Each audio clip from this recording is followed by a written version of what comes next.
On January the 1st, 1979, China and the United States established diplomatic relations with each other. 40 years on, bilateral relations have experienced enormous growth despite ups and downs along the way. As we celebrate 4 decades of China-U.S. diplomacy, the feelings are, however, mixed. The trade frictions have undermined bilateral trade ties.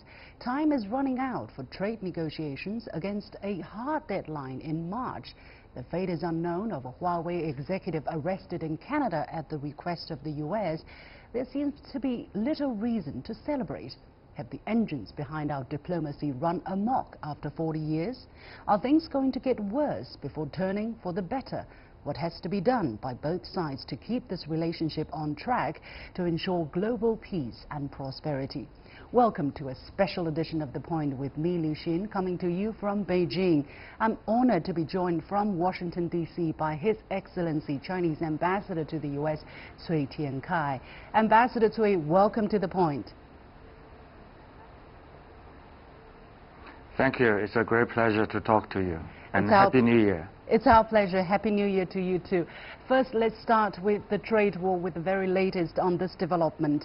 As we know, leaders from China and the U.S. reached consensus at the beginning of December to have a truce on applying additional tariffs on each other and gave their teams 90 days to come to an agreement.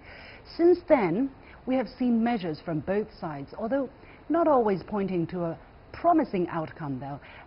China resumed importing soybeans from the U.S., and yet the arrest of the Huawei CFO has put the U.S.'s sincerity to resolve the trade issue into doubt, at least on the minds of many Chinese people. How do you view the recent developments?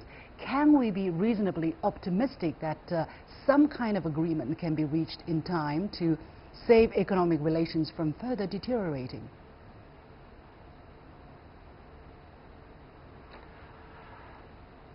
On December the 1st, President Xi Jinping and President Donald Trump had a very good meeting in Buenos Aires, Argentina, and they reached important agreement on the overall direction of China-U.S. relationship going forward, as well as on how to deal with the economic and trade issues between us. Now I think the task before us is to implement the agreement between the two presidents in an effective and timely manner. I believe as long as both sides remain committed, as long as both sides make serious efforts on the basis of mutual respect and follow a balanced approach that will address concerns of both sides, we'll be able to achieve a mutually acceptable and mutually beneficial outcome. There has been, or there is rather, some confusion as to whether China would make necessary compromises, and some people doubt Beijing's flexibility to reach an agreement with the U.S. What's your message to them? Well, I think in order to find a solution to the current problem, in order to implement the agreement between the two presidents, it will require efforts from both sides. This means each has to reach out to the other side. Each has to make its own efforts, or to borrow your words, to make its own compromises. That's why I believe a balanced approach is needed. What do you mean exactly by a balanced approach? You mean both sides doing something to meet each other midway, or both sides see the issue in a manner? Yeah, you see there are concerns on both sides. We fully understand the U.S. concerns, and hopefully they are also fully aware of our concerns. And we can only build a strong and a stable economic relationship between the two largest economies of the world if we can address the concerns of both sides and find a win-win solution. You said hopefully the U.S. can understand China's concerns. Do you think after a couple of months of friction and tit-for-tat tariff actions, do you think that understanding has improved to a certain degree? What about the Chinese side?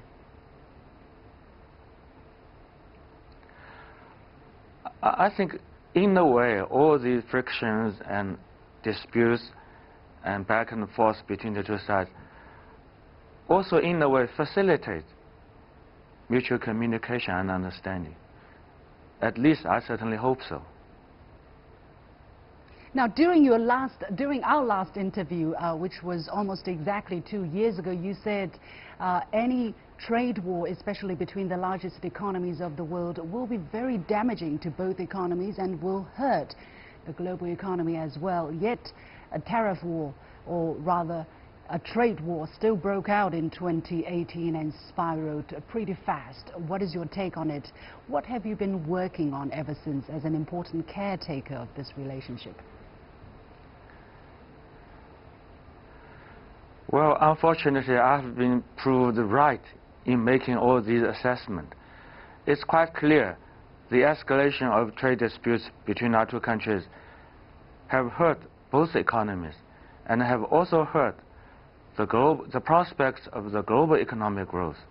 That's why so many countries, so many people are so concerned, and they really hope that China and the United States can work out something that will ease their concerns. What have been your main focus so far over the past several months, especially to bring that relationship back on track?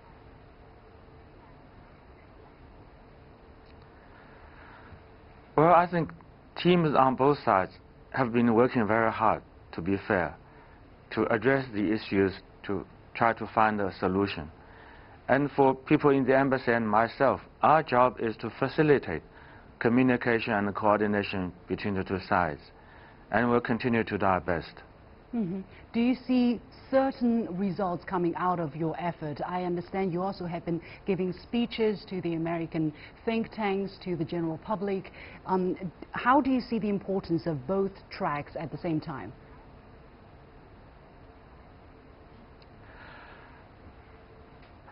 Of course, the two teams, the two economic teams, have to intensify their work, and fortunately they have already started after the meeting in Argentina, and they are very deeply engaged with each other.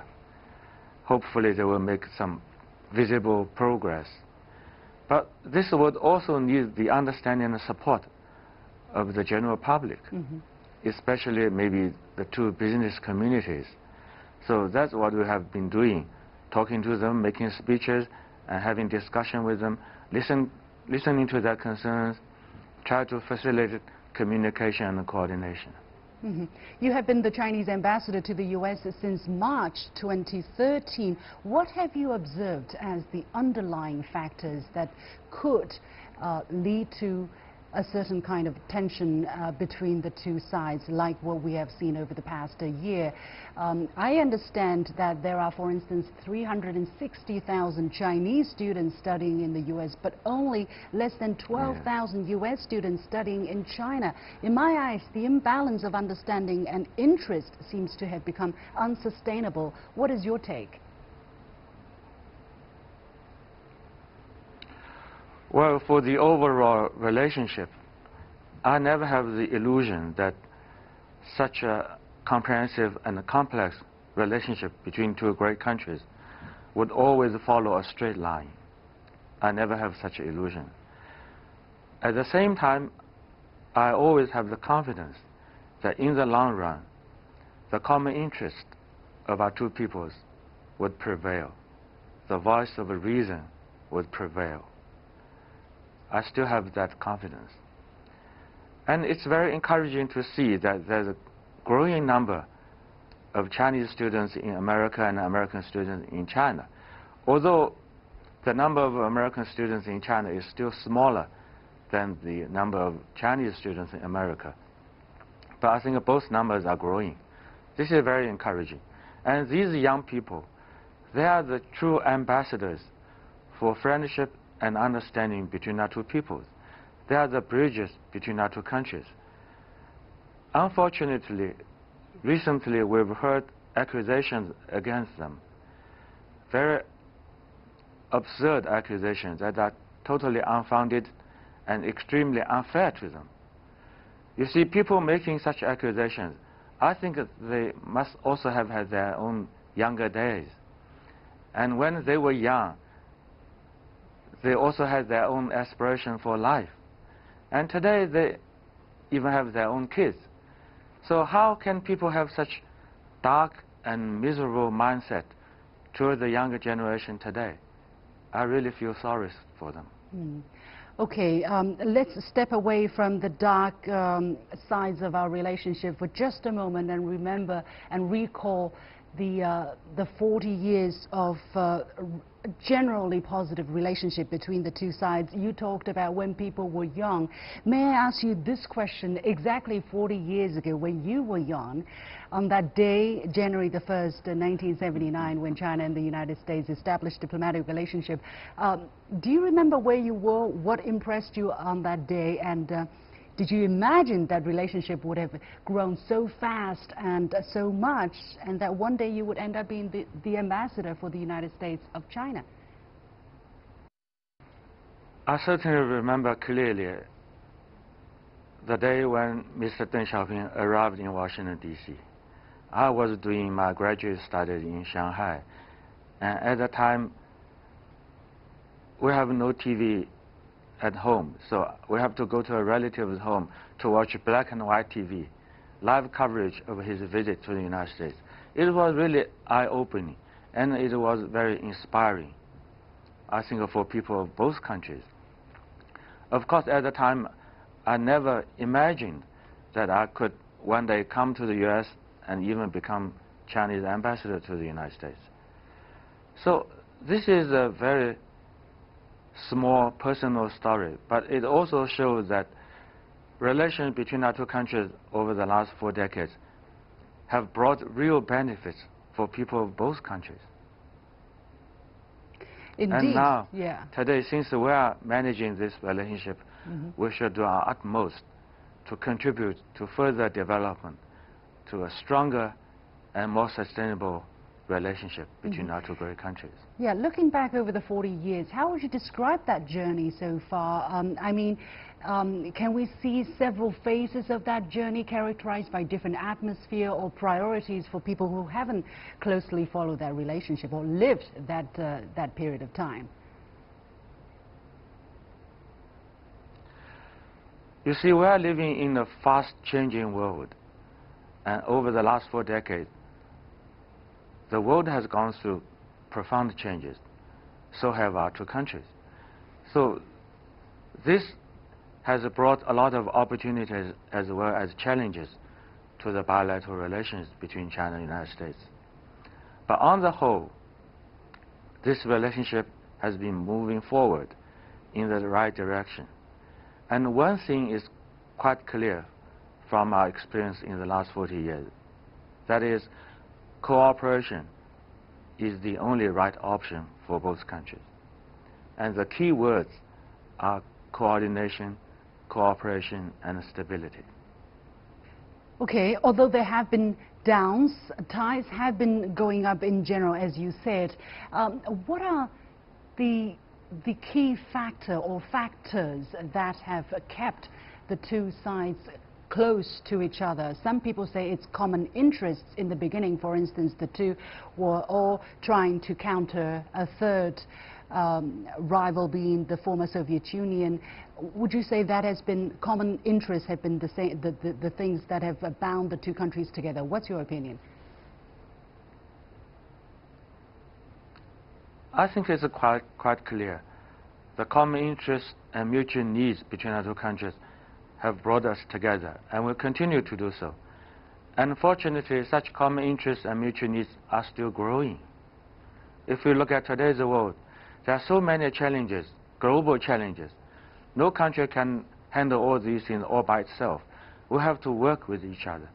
That's why we believe that China, United States, and others in the international community should all work together to build a community of nations with a shared future.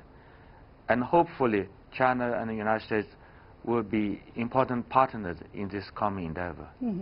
However, has it become more difficult, though, for China, for instance, to accommodate or to support the kind of contribution that you were talking about, or to participate in that contribution? Because, for instance, in terms of climate change, the United States government, federal government, has decided to withdraw from the climate change deal. In terms of, you know, the nuclear negotiation on Iran, the U.S. has withdrawn, and also on a host of other issues. It seems that the U.S. does not want to cooperate with China on those issues. What's your perception?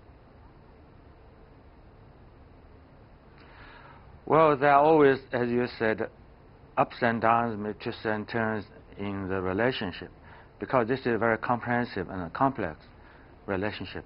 And sometimes maybe political climate changes faster than natural climate.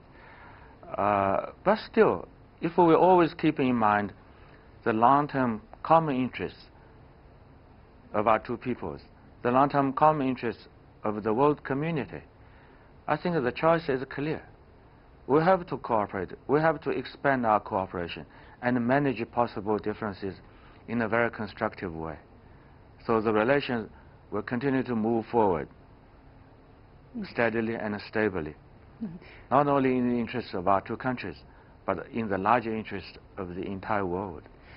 For the urban elites in the United States, the outcome or the future direction is pretty clear, I would understand, and yet for the grassroots in the Midwest in the United States, for instance, who have been feeling that they have been left out during the process of globalization, there seems to be a perception that China has benefited much more than the United States from our diplomacy. How do you look at that?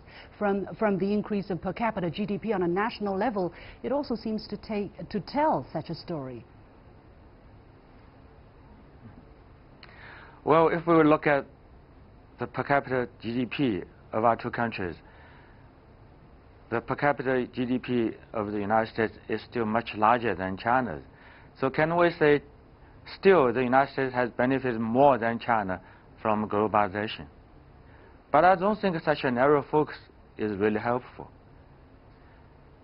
You see, all the countries have their domestic problems, have domestic challenges, and maybe all countries need to make economic and social restructuring, or in our words, reforming and opening up. China is determined to follow a path of peaceful development. China is determined to continue reforming and opening up. Maybe there's a similar need here in the United States. Maybe there's a similar need in other countries. But if we can work together, it will be better. It will be better for all countries, and it will help all countries to achieve its national goals. This is not a zero-sum game. This should be a win-win outcome. You talked about maybe even in the United States there is the need for reform and opening up. You've said that before, and I always wondered exactly why you say this, because I guess for a lot of people in the Western world this would be quite an unusual idea. What exactly do you mean? What kind of reforms and opening ups are you talking about? Well, I don't want to make comments on domestic policy of the United States. But you see, since we are celebrating the 40th anniversary of China's reform and opening up, since we are welcoming the new year, maybe as a New Year gift to my American friends, maybe I could share with them some philosophical idea of Mr. Deng Xiaoping, which is emancipate the mind and seek truth from fact. Okay. Yeah, let's not talk too much, because sometimes when you say too much, people get confused. Emancipate the mind and seek truth from facts. It is up to the people who listen to these words to contemplate and try to understand them. Basically, this is also a task, still a task for the Chinese people, right, as we move forward to the next phase of our reform and opening up. Looking to the future now, Ambassador Cui. Of course. Looking to the future, do you think the domestic and international factors have gone through profound changes to make a sea change in U.S.-China relationship? For instance, the nationalist populism in the United States, the America First policy, and China being much more developed and also being much more active in offering global public goods and involved in international diplomacy. How are these varying, shifting factors impacting our relationship? Well, people always say foreign policy is an extension of domestic policies. Maybe this is quite true. I think for all countries, including China and the United States, the fundamental task is to govern our own country well. But of course, sometimes big countries like the United States, its domestic politics could have spillover effect on other countries. But as far as China is concerned, we will continue our reform and opening up. We will continue the path of peaceful development. And internationally, we stand for building of a community of nations for a shared future. Mm-hmm. This is very consistent. This is consistent with our domestic policy, with our foreign policy. This is very consistent with the general path China has been following over the last few decades. Hopefully, the United States could reciprocate. Mm-hmm. Do you foresee, however, bilateral relations improving in the near future, say over the next 2 years? For things to come back on track in the long run, what would have to happen on both sides?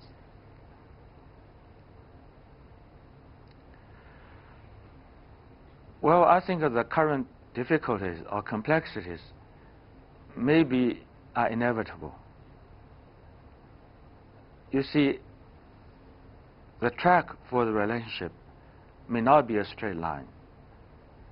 Along the road, there will be ups and downs. So, but if we can work really hard together, I'm sure we'll be able to overcome the difficulties and move the relationship forward, maybe in a more steady and stable way. Mm-hmm. I would like to use a question from a netizen on Chinese Weibo. What's the biggest variable in our relations now, and how do you think peoples from both sides can prepare themselves for such variable?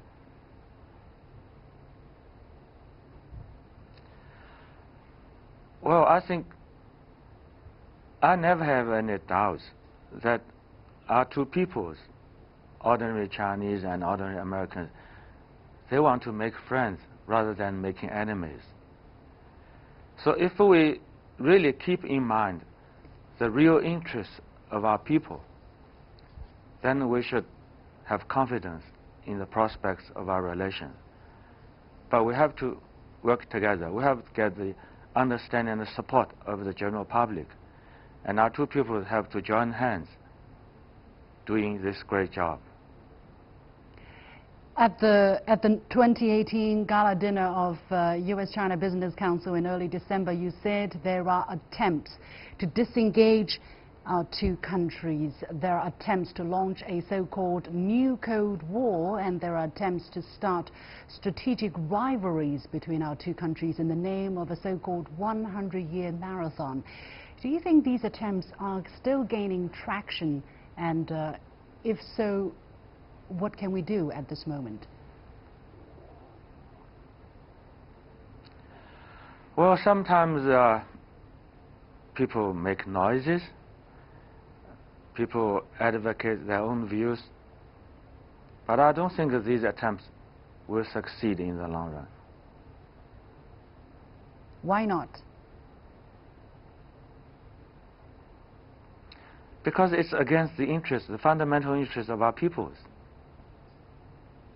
And yet, at this moment, we are still seeing very hawkish, very hardline rhetoric, very hawkish policies coming out of the United States. For instance, the arrest of the Huawei executive at the request of the United States in Canada, the race to have the upper hand in technology, and also America's latest Africa strategy announcement seems to make Africa a new friend in this regard. Let me also not forget to mention that there is a bi-party consensus that is said to be emerging, which see China as a strategic rival and a competitor instead of a cooperator. Are you not worried that these factors can push things to a more negative direction in the near future? Well, as I said earlier, relations between our two great countries have never been very easy. So we are fully aware of the recent developments and we are fully prepared. But still, we believe the long-term interest will dictate the future course of our relations. And there's no other choice than closer communication and coordination, cooperation. Because this will really serve the long-term interests of both countries. And I hope people will not allow themselves to be dominated or misled by the dark side of human nature. In which court would you say the ball is for U.S.-China ties, and to avoid a real confrontation, what's your expectation from the U.S. and what can the Chinese government and people do in the meantime?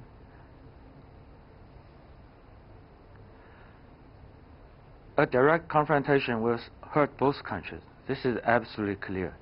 So it will require efforts by both sides to prevent this from happening.